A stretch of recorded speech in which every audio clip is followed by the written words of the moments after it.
welcome one and all. It's Thursday, the 13th day of April within the year 2023. Good morning, good morning, good morning, good morning. Let's say good morning to listeners via classic radio, whether it's 105.5, 105.9. Good morning to you. How you doing this morning? Hope all is well. Whatever part of the island you're listening, in the Sister Isles, whatever part of the Sister Isles you listen, that's including of Carriacou, Petit Martinique. Good morning. Hope all is well with you. What about our viewers this morning? Those of you via GBN TV, Channel 7, Channel 11, Channels 20. Good morning to you also. Welcome.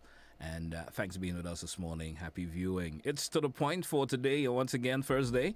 Usually on Thursday, we accommodate various departments within the Royal Grenada Police Force. For some reason or the other, I haven't seen anyone arrive as yet. I'm not sure if it's going to be a bit later on as the program progresses. They may pop in. If they do, well, we will accommodate them. If they do sometime, they could be just running late for some reason or the other. Yeah, I got caught in traffic or something of the sort may have occurred. May have delayed them being here for now. So let's just turn this into an open line segment for the time being. And if they do pop in, we will accommodate them. So you listeners and viewers out there, now there's always someone that has a bit of a concern that you would like to chime in on. And I would certainly like to entertain that this morning.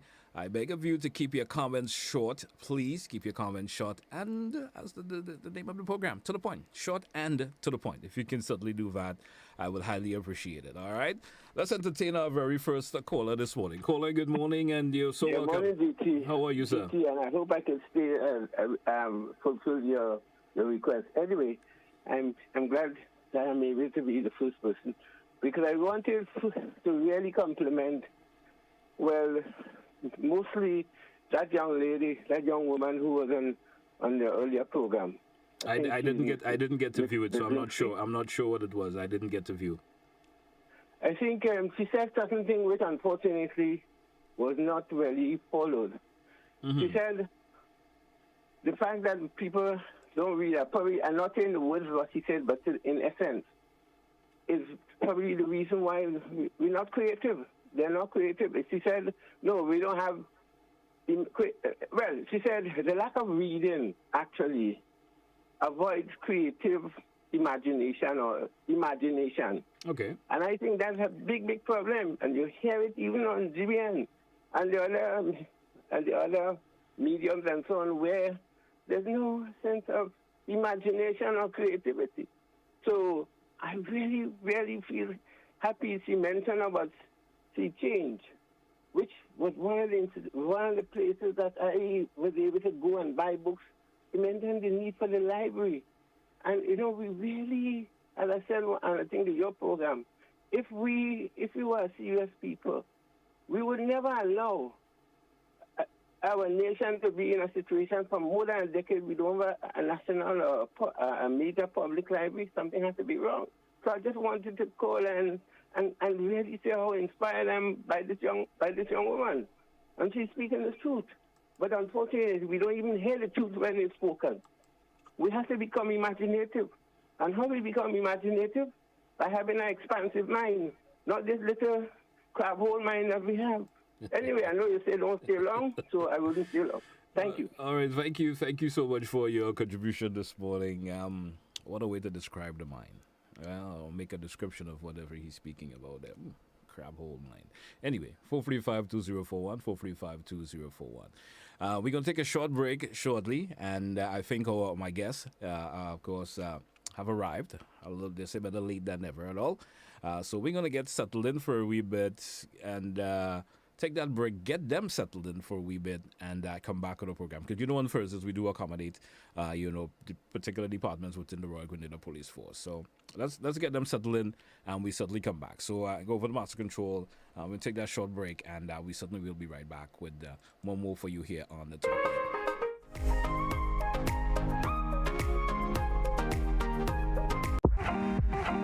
Here's what customers had to say about Domus Windows and Doors. The service was excellent with Domus. Excellent customer service. just out of frustration, searching, and just came across you, and I think it was the best, one of my best find ever. A good feature is that I didn't have to install any burglar proofing on the door because they have laminate glass. The manufacturing time was on point. Thanks for what you all are doing. I will continue to be a customer. Visit Caribbean Shutters, Windows and Doors for Domus quality UPVC solutions. Do you know, when you play the games of the National Lotteries Authority, you are supporting sports, culture, and nation building in Grenada, Carriacou, and Titimakne? Hi, I am Junior Murray, cricket coach, sports enthusiast, and a former West Indies cricketer. I endorse the games of the NLA 100%. For the past 40 years, the NLA has been funding many sporting activities, including competition for schools and clubs, and for athletes to participate in overseas tournaments such as the Carifta Games and regional cricket tournaments. Additionally, they made it possible for you, the public, to view local, regional, and international tournaments from the comfort of your homes. For those reasons, I play the game of the NLA. Even if I do not win, I know Grenada always wins. Yes, when you play all the games, the NLA in turn supports sports, culture, and nation-building activities throughout the Tri-Island state.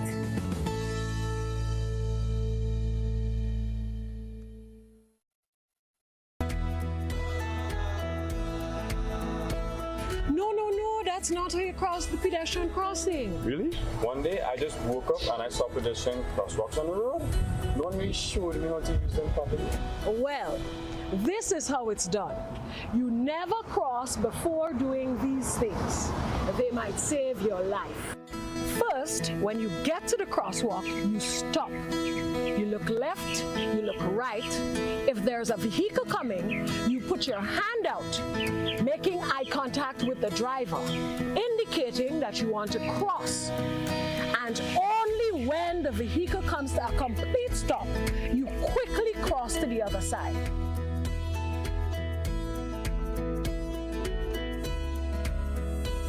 Stop.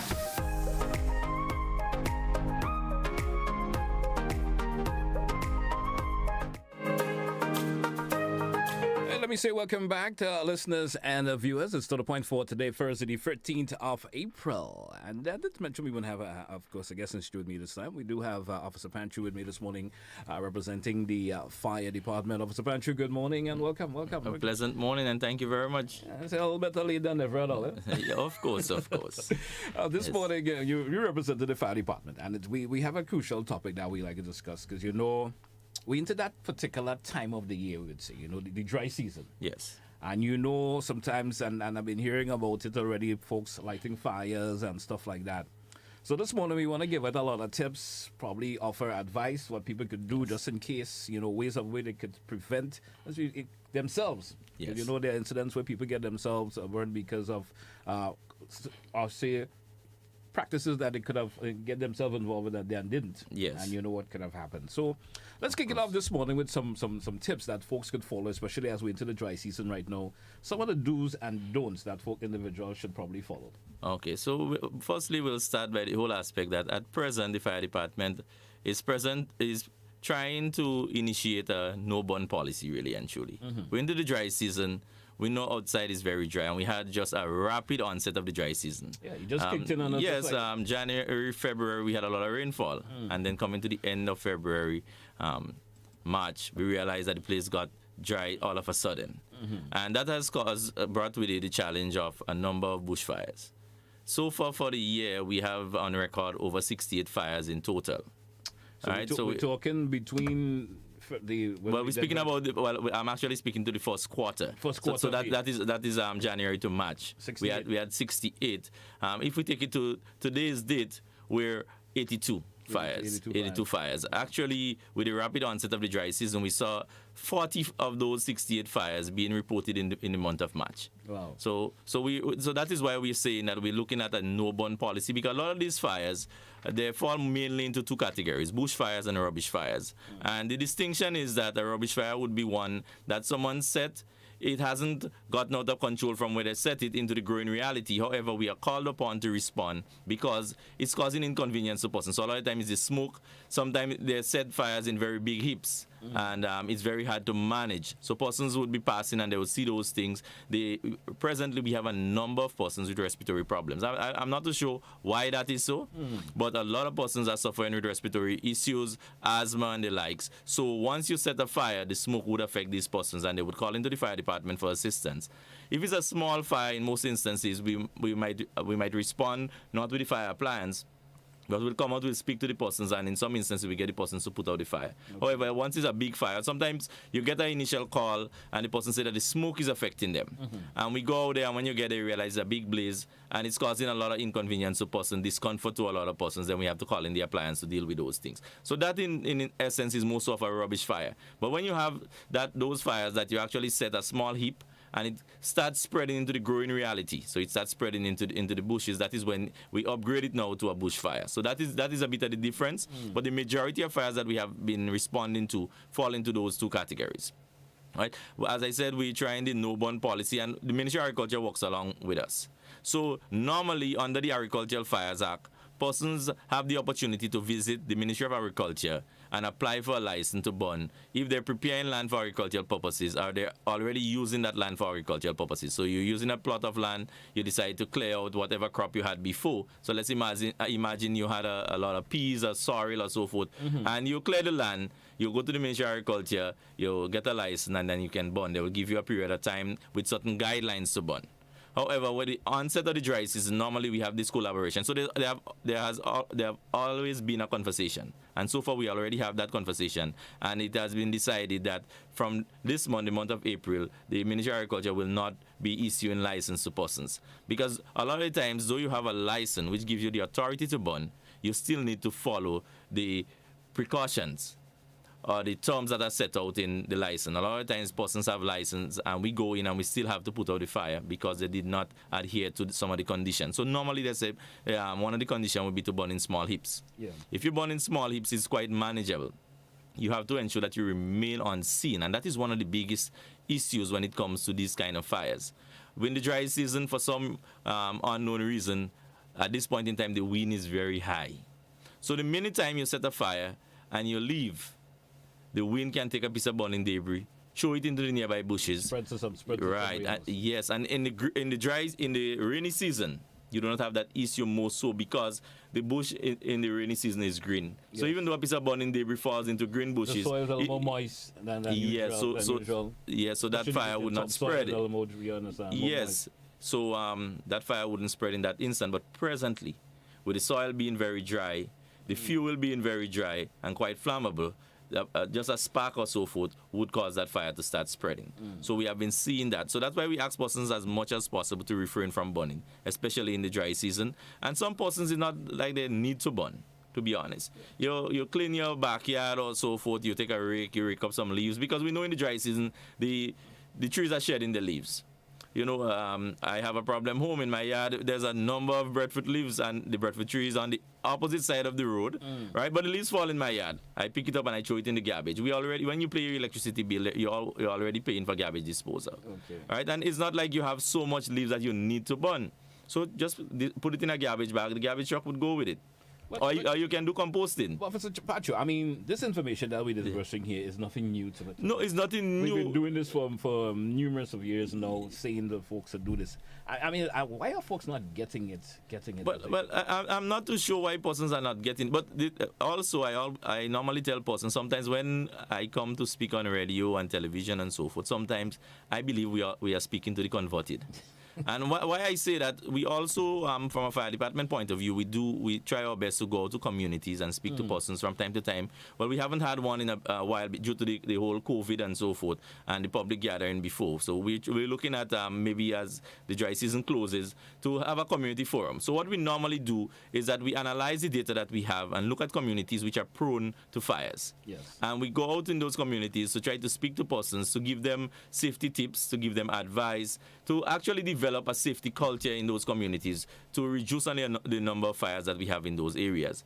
And we normally, as a precursor to those forums, we would go out to the community, we would distribute pamphlets, invite persons to come out to those forums. And you would meet a lot of persons, you go to numerous households, you speak to a lot of persons, you engage them, you leave information with them. And on the day of the forum, you go out. And I remember having one of those forums in the south of the island. And we went there to have the forum, and when I got there, there was about 10 persons in attendance. And out of the 10 persons, about half, which is 5 persons, were part of the NADMA district coordinators. They were some of the coordinators. And then we had 2 elderly persons, and maybe 1 or 2 persons that they're not coming out. So they're not coming out because I said you're speaking to the converted. I'm here speaking now. There are some persons, if they were looking at the television or listening to the radio, they might turn it off and go to listen to music and so forth. I'm not interested in that. That's not that's not a topic of interest to me. Yes, but it has some significance and have some importance because we know what could happen. It could be not only that you could discomfort someone, as you said, with respiratory problems. Yeah, it could cause you to lose your home. Yeah, it can cause you to lose your home, and that is why we always tell persons, especially at a time like now, ensure that you clear around your property. Right? Persons mightn't see the importance of it.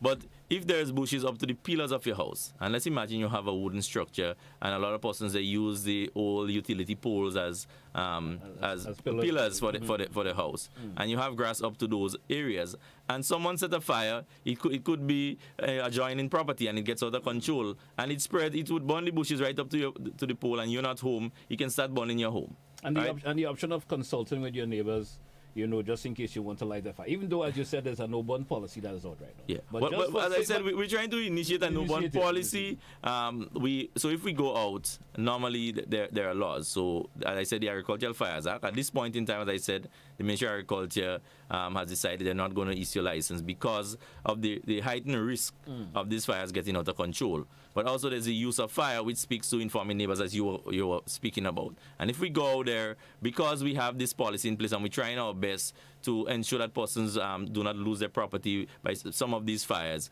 we can always, if you fail to inform your neighbors and so forth under the use of fire, which can be found in section 146 and 147 of the Criminal Code, and that is chapter 72A. So persons can go out and read it. Right? It speaks to the whole aspect that if you're going to set a fire, and we're speaking about in the domestic sense, not the agricultural sense, in the domestic setting, you're supposed to inform your neighbors.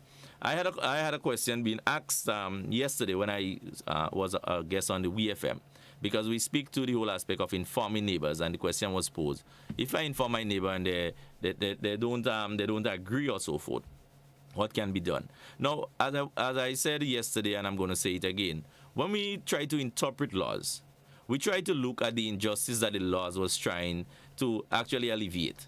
So the whole aspect of informing neighbors is to ensure that you can come to some arrangement, and so that you do not discomfort your neighbors. So it is expected when the law says inform your neighbors is that you come to some kind of arrangement, some kind of agreement. The neighbor could actually say, "Well, I'm not going to be home, between so and such time." Yes. You could try to do it at that time. Of course, and it's just about the reasonableness. Maybe they say, "I have this difficulty, so maybe I will try to leave the house so that you could do it, but make sure you have it completed by so and so time." Yeah, and that's a simple conversation. Yes, it's a simple conversation, right? And most of the time we get issues is when people are not on terms. So they would come, they would say, "I want to set a fire tomorrow," and they wouldn't wait for you to answer. And then sometimes if you're not speaking, the person wouldn't respond. Yeah. And your man of approach too, right? Of course.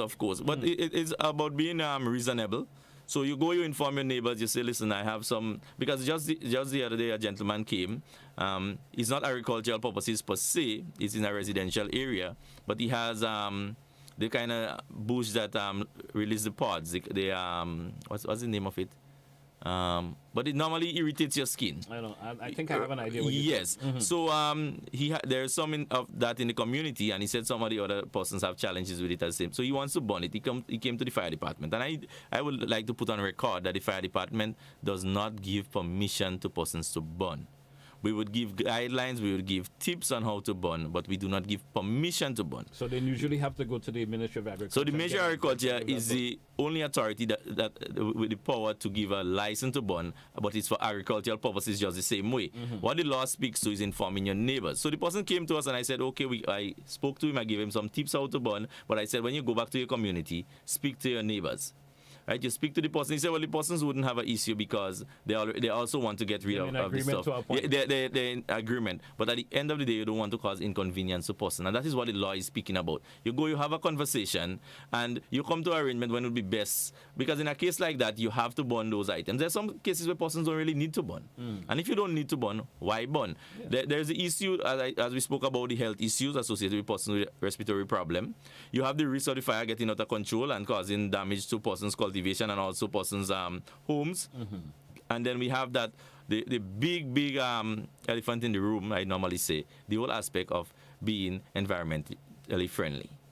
The ozone layer is depleting. And we're hearing this over and over. You're hearing about greenhouse effect and all those things. Whenever you burn, the carbon monoxide goes up into the air, and it's depleting the ozone layer. And that is why ever so often persons are saying that it's getting hotter and hotter. But we're not doing anything to try to safeguard these things. And I always tell persons, you don't only have to think about the effects that fires would have on you as an individual or so forth, but we have to look at the environment, because we need to keep the environment that we live in a proper state so that we can continue enjoying the things that we do, the nature and so forth. You destroy wildlife habitat. And a lot of persons don't think about that. All these things, the wildlife has a role to play in the ecosystem, right? And I tell persons that, but when you destroy the habitat that they live in, it actually makes things worse. So the earthworms and so forth in the soil, they actually keep the soil fertile and so forth. So when you keep on burning and the fire burn those areas, you take all the you ensure that the soil is no longer fertile, and then you try to plant, and we're speaking about agriculture these days. Your crop don't yield anything, right? So you have to you see when we're looking at those things, I tell persons, you don't just look at from one point. There are pros and cons of doing it. Of course. And when you burn, let's imagine you burn now, the soil remains bare because nothing would grow back during the dry season, and then let's imagine we get a heavy shower of rain. You have runoff. So all the topsoil is being washed away. And it goes into our streams. It damages our water resources. And right now we know what the situation with water reserves. We hear now also speaking about valve regulation and so forth. When we have a number of fires, this is also a concern. The water that we use to extinguish fires is the same treated water that you have to use for domestic purposes, right? We do not have another option. So we have to try to minimize. So you have to try to minimize. But if we have a number of fires, we have to continue going to put out those fires, and we have to use the same treated water. So then you have less water for domestic purposes. So it's a holistic conversation. Persons have to start to think about things not just from me. Yes, you want to get rid of some stuff. You think burning is the best option, but look at the other viable options that you can use to ensure that you keep yourself, your neighbors, and the environment safe. All right. Let's take a break, Officer Branch. You come back. And when we come back, I want us to get into some recommendations that we could give the folks in terms of to safeguard themselves, and their property and so forth. When we do come back in the next segment. Sure. It's To The Point here on Classic 105 on GBN TV. We're coming right back, folks. Stay with us.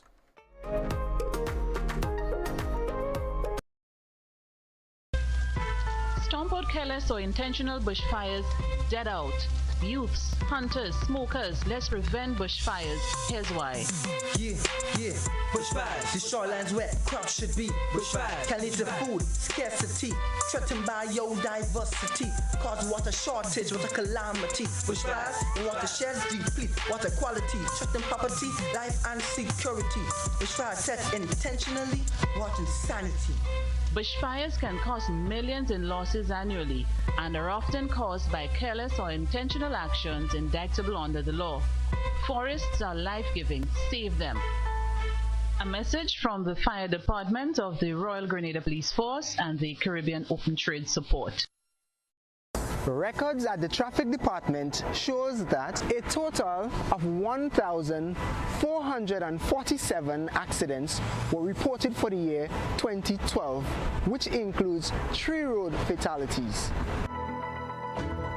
2,946 accidents were reported for the year 2022, which includes 8 road fatalities.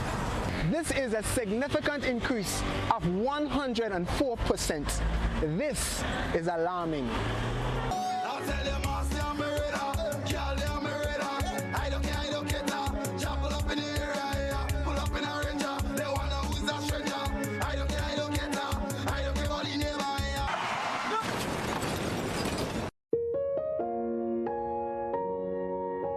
When a family tragically loses a loved one, does it matter whether by means of a gun or a motor vehicle? To avoid accidents, drivers and pedestrians alike must exercise extreme caution when using the road.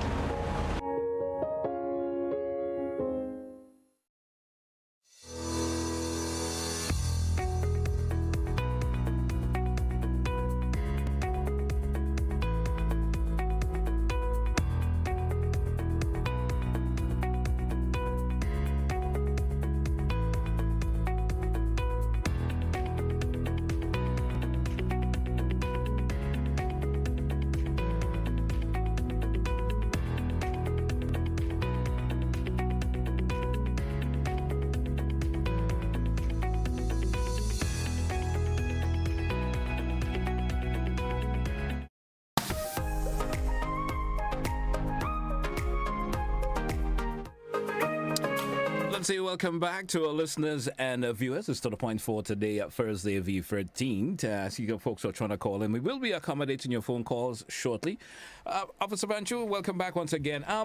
I did mention to you before we took the break, I wanted us to get into some recommendation that you could give to our viewing and listening audience in terms of safeguarding themselves, their property, and you know, they themselves overall in terms of fires and things they do's and don'ts in terms of those recommendations. Okay, so as we spoke about earlier on, the simple things are the things that make the biggest difference. In recent times, I'm a fire investigator within the Royal Grenada Police Force, and I have been investigating fires for the past 3 years and some. And some of the common causes that we have seen is mainly one, accidental due to electrical malfunction. And when we say electrical malfunction, in a lot of instances, the whole aspect of leaving electrical appliances plugged in when you're not there. And we have seen it on numerous occasions. So the simple procedure of double checking before you leave home. Sometimes I get to my van on the opposite side of the road to come to work, and I tell myself I can't recall taking off the switch for the kettle in the kitchen. Did I take off the fan? Or the fan, and I've had several fires that have been started by electrical standing fans. And a lot of persons say, well, I took off the fan. And it is true that they took off the fan. Folks know that practice is some people don't be afraid because, you know, sometimes you may switch the fan off, but some reason or the other, it still, you know, consumes electricity within it. Well, what happens is that they took off the fan with the switch behind the fan. So there's a fan most of the time not from the outlet. So what happens is that electricity continuously is going to the fan, but it's not being used up. Electricity creates heat. So once you have sufficient heat, a lot of the parts in the fans are plastic, hard plastic material, so the heat would start actually breaking it down, and that can cause a fire. As recent as yesterday, we had a fire, and it involved an electrical fan that I went out to investigate. So I want persons to bear that in mind. The simplest of things, of checking outlets before you leave. Also, if you have electrical appliances that are malfunctioning, and we spoke about the fan, we have a culture in Grenada, and I can say that I was guilty of it before actually doing a lot of the investigations for fires. You have a fan that is working properly, and you turn it off, you went to work, you get back home, especially now in the dry season, it's really hot, and you try to put on the fan, and no matter what you do, it's not coming on. And we have a practice that we will take off the face of the fan, and you take your finger, this finger, this finger, and you hit the blade, whap, and it's like you're kick-starting it, and the fan starts working. And normally what persons would do, they just put back the face of the fan, and they have the fan working some hours on end. But remember that the fan malfunctioned initially, so right now the fan is working under pressure. And sometimes all you need to do is actually open the fan, clean the fan, take out the debris inside, the dust and so forth, maybe put a little bit of oil, spray it with a little WD-40 or so forth, and the fan is working properly again. But when you leave it to work under pressure, you have generation of heat. I had a similar situation, got up in the night, and I smelled something that was burning. I went to the kitchen, checked all over the house, and when I got back, I realized it actually was the back of the fan, the motor of the fan. So you want to make sure that if these things start malfunctioning, that you get them checked out. The fans and so forth, things that you can easily check and clean, you can do that.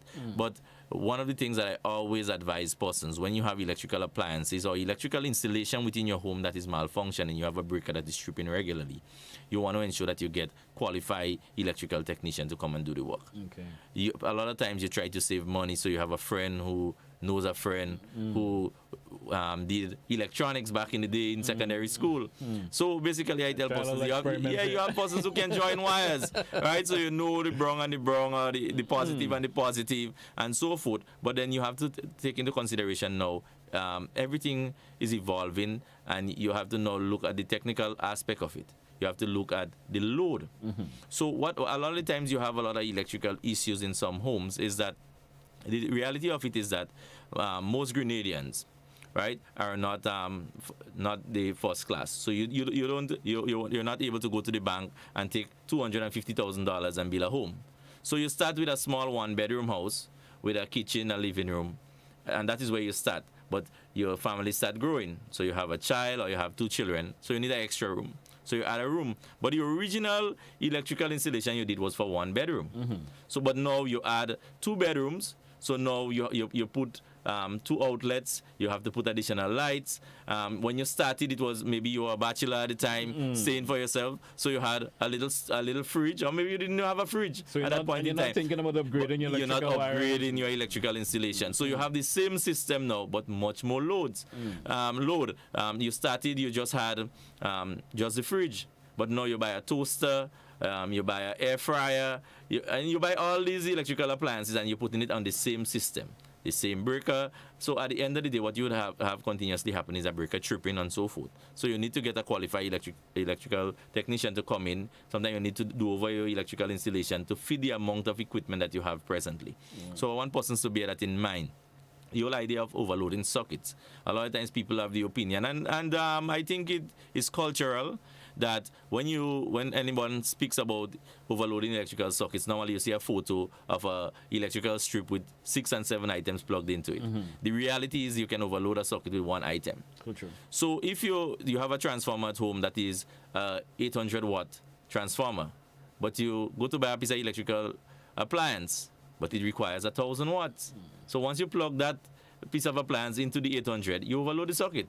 And persons have to bear that in mind. So these are, as I said, it's simple things that we need to bear in mind. Simple practices. Simple practices. So you know, okay, I'm going to buy this piece of appliance. It requires this amount of wattage. It needs so you need to upgrade your transformer. All right. The simple aspect, the simplest of things, again, the whole aspect of ensuring that you keep lighters and matches away from children.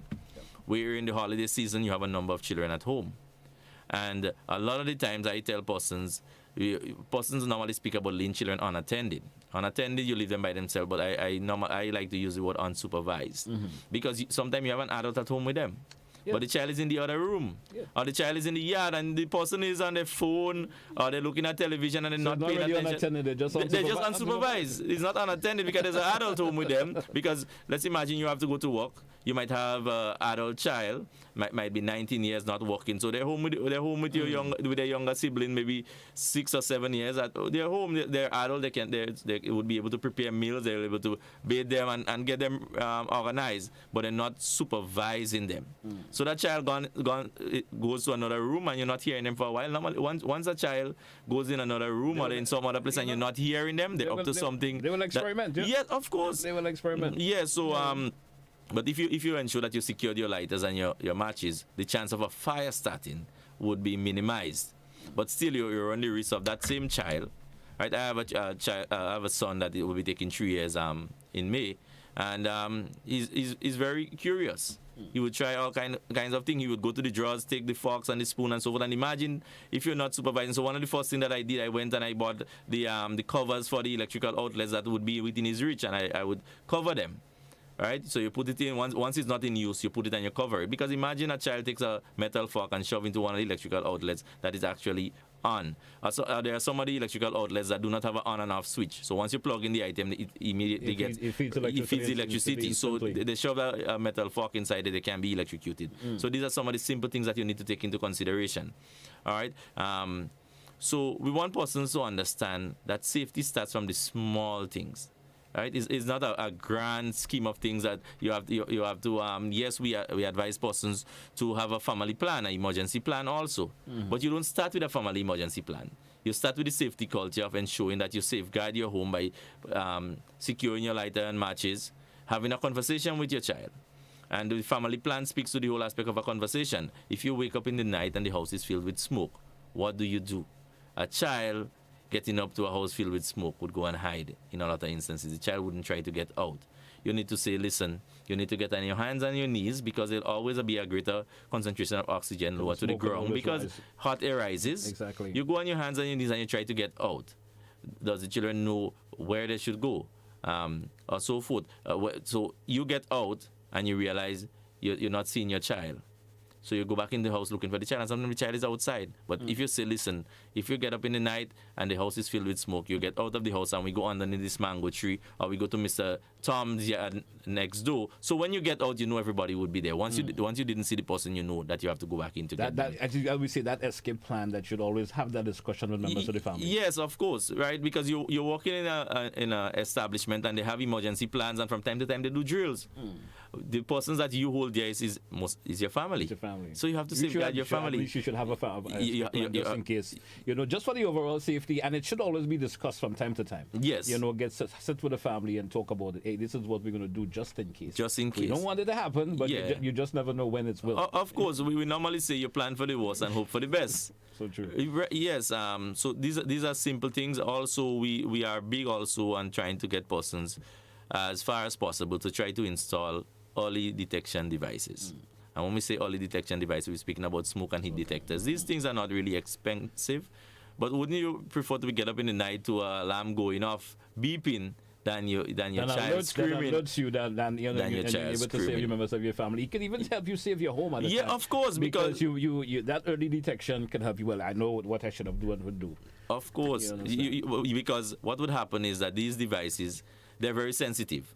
So once they're picking up particles that they're not supposed to, and that's why sometimes we get false alarm might go off, and sometimes it's as simple as someone actually spraying an air freshener too close to one of those points. But they're very sensitive. So once there's a condition that is not normal within the area, they might go off. And so the minimal smoke would cause those early detection devices to go off. And once that happens, you're able to go, okay, I know my smoke detector.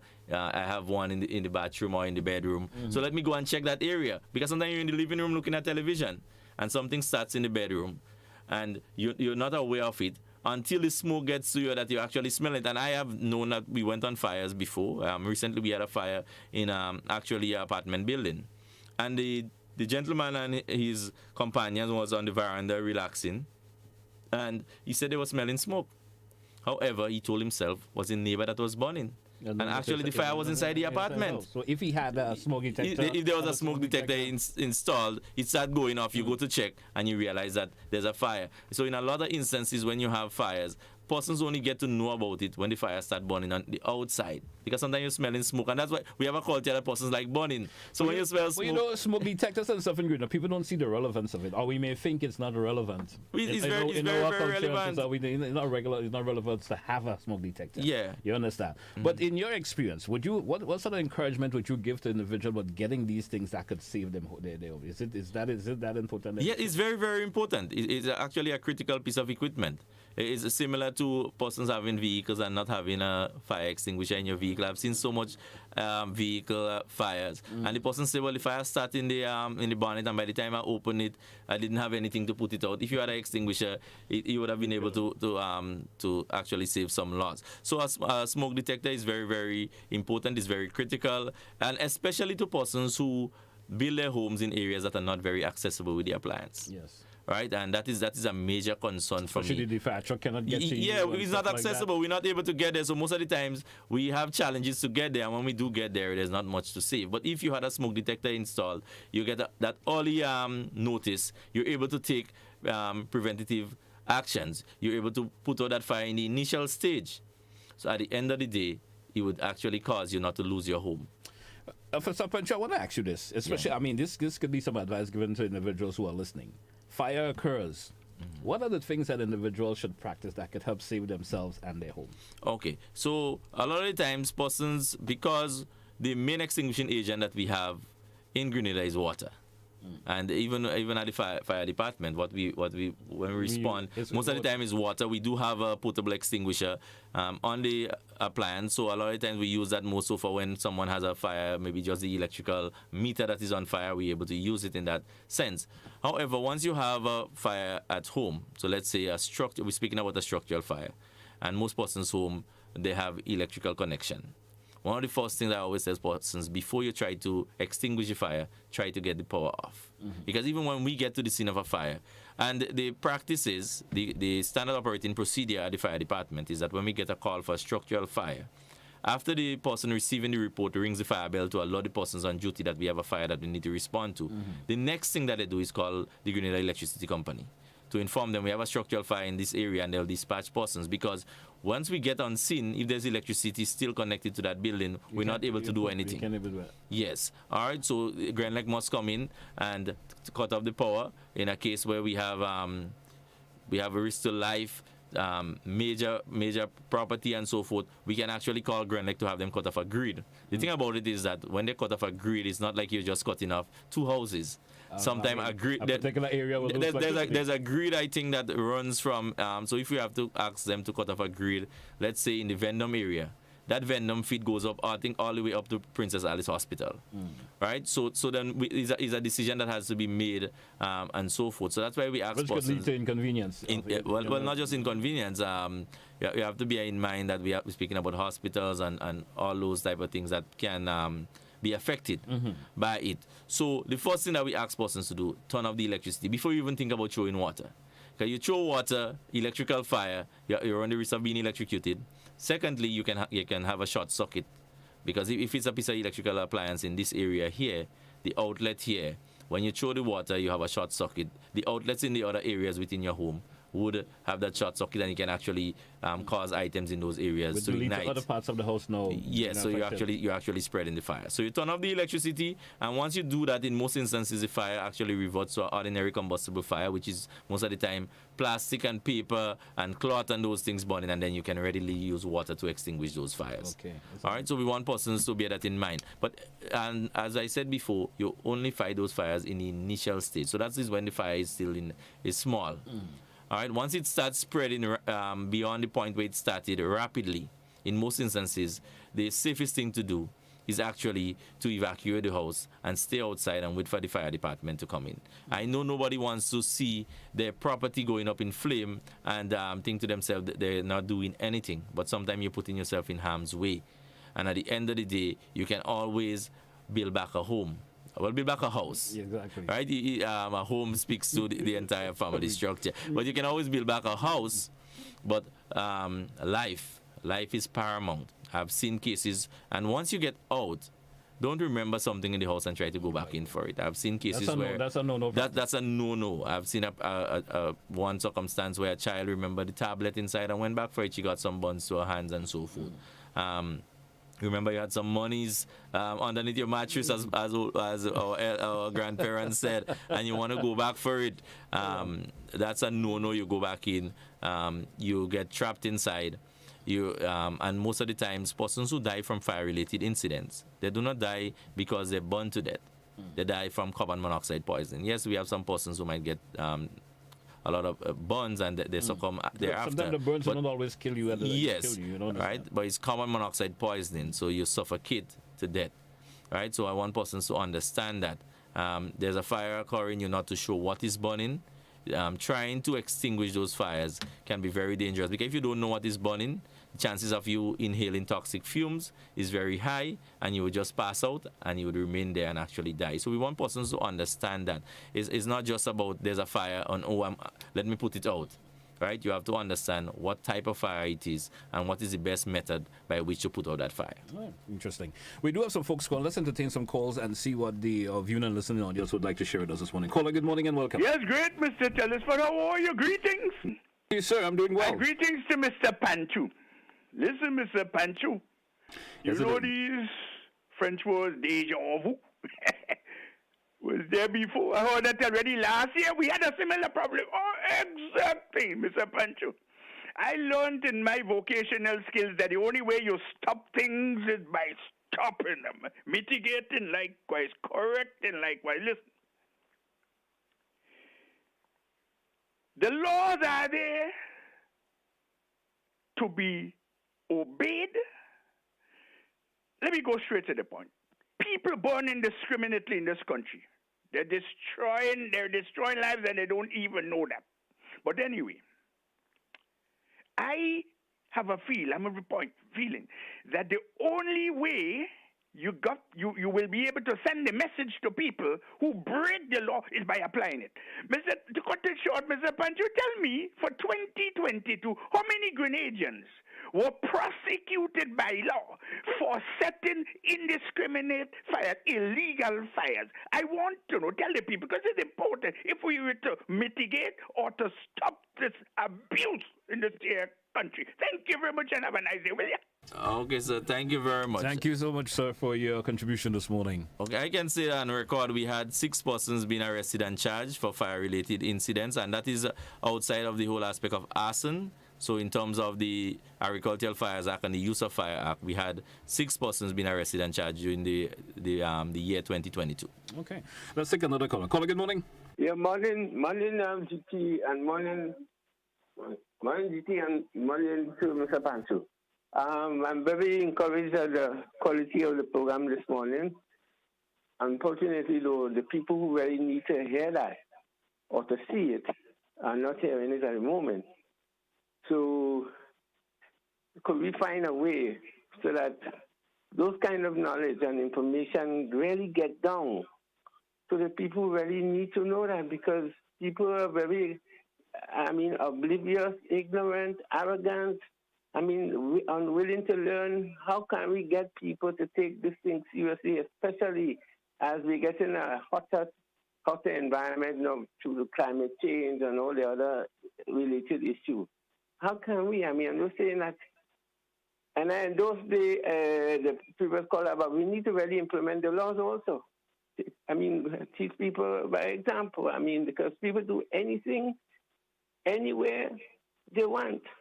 And I know that laws alone doesn't really have its way, but we need to find a way, whether you begin in the school, to have people understand that every action they take have a repercussion or have sort of effect on other people and the rest of the environment.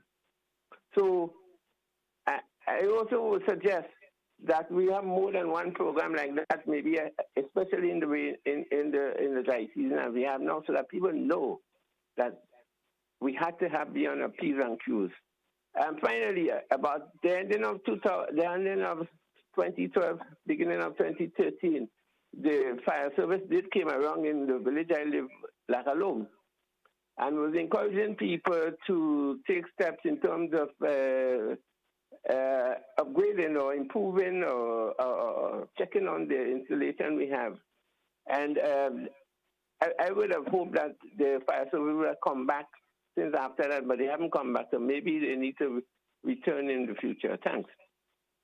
Thank you also, caller. Thank you for your contribution this morning. Thank you very much, and I actually am in full agreement with you, the whole aspect, and we, as a fire department, we already started conversation at looking at unconventional ways to reach the general public as it relates to fire safety. And that's why we spoke about community forums. As you correctly said, we need to have a cultural change, and I believe that it starts in the school. The reality of it is that we need to actually have a mindset change. We need to have a change in mindset of persons as it relates to fire and safety. A lot of persons are still in the culture of slash and burn and so forth. So we need to have that change. But as you correctly said, we need to start in the school, and we do have school forums that we have officers go out to deal with. Also, we look at the community forums, and we're looking at other ways that we can actually get the message across. So thank you very much for that contribution, sir. And I take it on record, the whole aspect that persons came out before and they were not a follow-up relative to the changing of electrical installation, and that's something that we definitely will look into. All right. Let's entertain another caller before the break. Caller, good morning. Welcome. Yes, good morning, Mr. GT. Very, very informative program this morning. What I want to ask, and maybe if it is okay, suggest, now there are households that have something that they need to burn. Why not get a drum And instead of burning the stuff on the ground, you put it in a drum.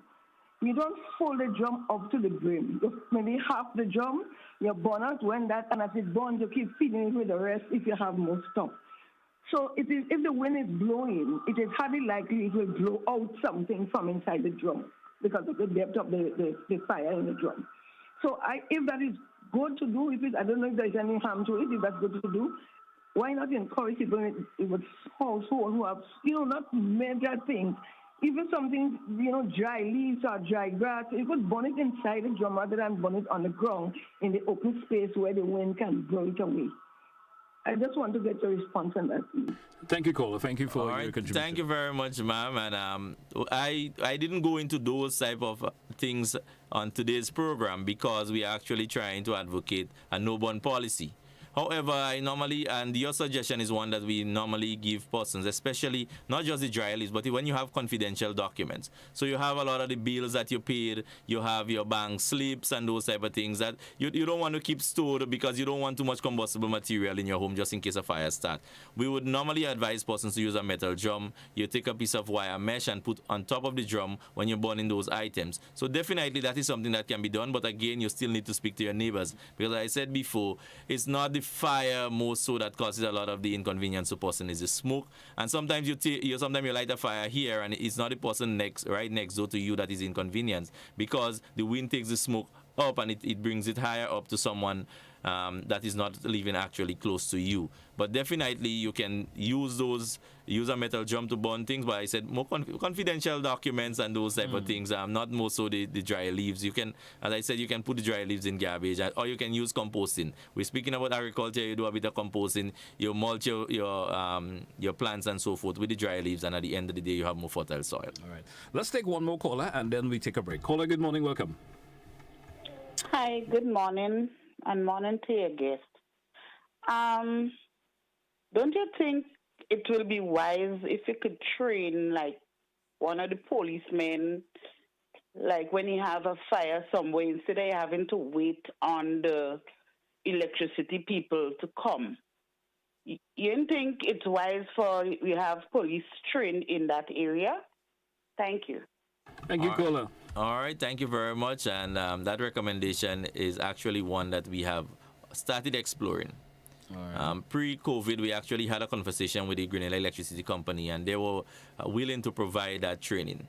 All right, we have not we have not unrolled that as yet, but it's something that has to be done. And added to the training is also the equipment that comes along with it. So it's something that we already have a conversation on, and thank you very much for that contribution. All right. 5 minutes moving out before the top. We chew for a break. Let's take it. Officer Pancho, we come back. We come and make a bit of a summarize on today's program. We're coming right back after this.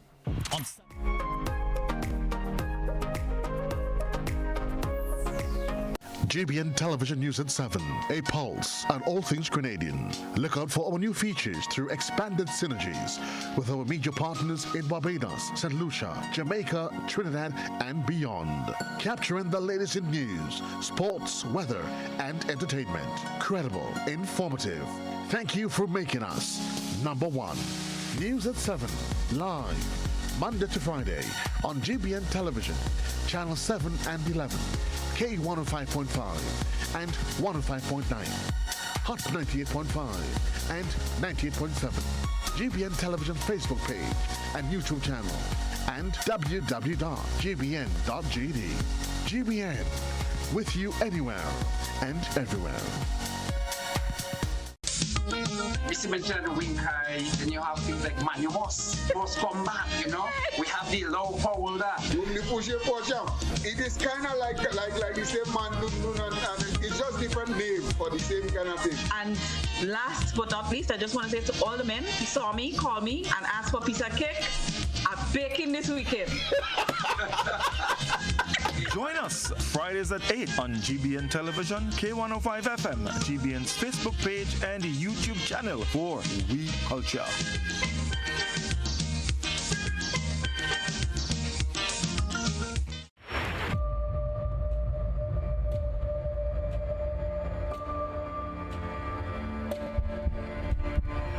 Welcome to the highly anticipated second season of Caribbean Medical TV, the first and only medical TV series that showcases the Caribbean and the emerging issues on all health and wellness forums in our region.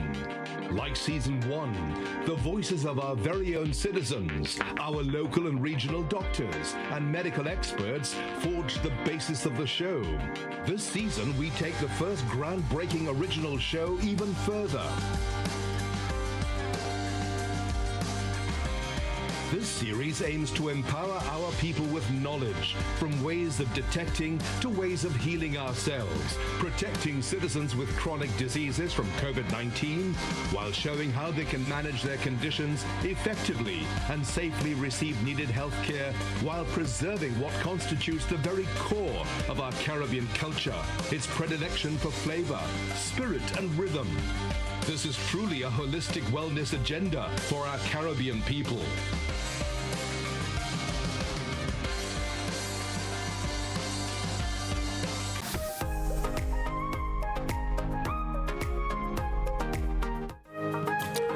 Welcome back, listeners and viewers. This morning is to the point. We have with us this morning Officer Panchu, who is from the Fire Department of the Royal Grenada Police Force. Officer Panchu, we spoke a lot this morning about, we spoke about aspects of folks could do to protect themselves, them homes, some of the do's, some of the don'ts, in terms of preventing fires and so forth. What are the key points that you focus on this morning that the department would like to focus on? Is a no burn policy that you will be planted, if, as you said, from the end of this month? Well, the start of this month. The 1st of April it actually started. Yeah, it started. All yeah. Right. So any final outro you want to give? Let folks know that before we take a wrap this morning. All right. So as I said, from a department point of view, we are advocating a no burn policy. We're trying our best to ensure that we do not have these fires that are unwanted, unnecessary, that depletes our water resources, that causes harm to the environment, poses risk to persons with health issues. And I want persons to bear that in mind. I want persons to be their neighbor's keeper. Don't do things that you wouldn't want persons to do to you. All right, you clean the house and so forth. There's a bit of plastic, and plastic bags is something that when it burns, the stench from it, the black smoke that it emits is very dangerous to health. I want persons to remember those things. We have seen cases where persons are actually using tires to burn. That is very, very dangerous. Not just the fact that the fire would burn for a very long period, and the smoke being emitted is very, very hazardous to human health. So we want persons to bear that in mind.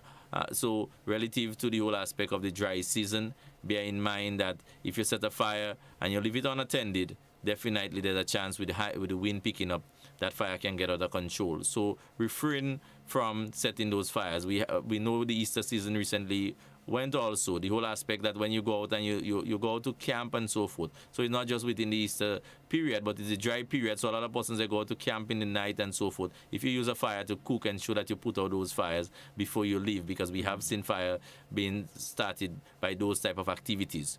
Bear in mind, persons, the simple things, as I said before, are what can actually safeguard your life and your property. Ensure that you keep lighters and matches away from children. Ensure that you supervise your children. Speak to your children. Have a conversation with them because they're curious. They want to know things. Right? So if you have a conversation with them, they actually know, because some of the children, they don't understand what can happen if they're playing with matches and lighters and those type of things. So a lot of times we try to hide things from children. Education is number one. Speak to them. You're listening. I want to thank the callers who came in and contributed. And as one caller said, sometimes we're not getting to the persons that we want to get to. But if you, as a listener, viewer of this program presently, if you speak to one additional person, the message can go a long way, because we want to ensure the safety of our nation, not just the citizens, but our environment, so that we can continue enjoying the quality of life that we are presently. So thank you very much for having me, and on behalf of the officer in charge of the fire department, the commissioner of police, we just want to thank you for having us this morning and being able to disseminate the information to the general public. Officer Bench, I want to thank you also for being with me this morning. A very informative program. Thank you so much. Hope we could do it again, because it's something that we have to continue passing information on once time permits, and your department can come in. We certainly will appreciate that a whole lot. Hey folks, that's where we come to the end of To the Point for today. Thanks all who contributed in some way or the other, whether a phone call or you just sat and listened and you saw certainly learned a whole lot. Thanks a whole lot for being there. Join me again tomorrow for another edition of To The Point. Be good to yourself and others. Have yourself a great day. That's why I say goodbye for today.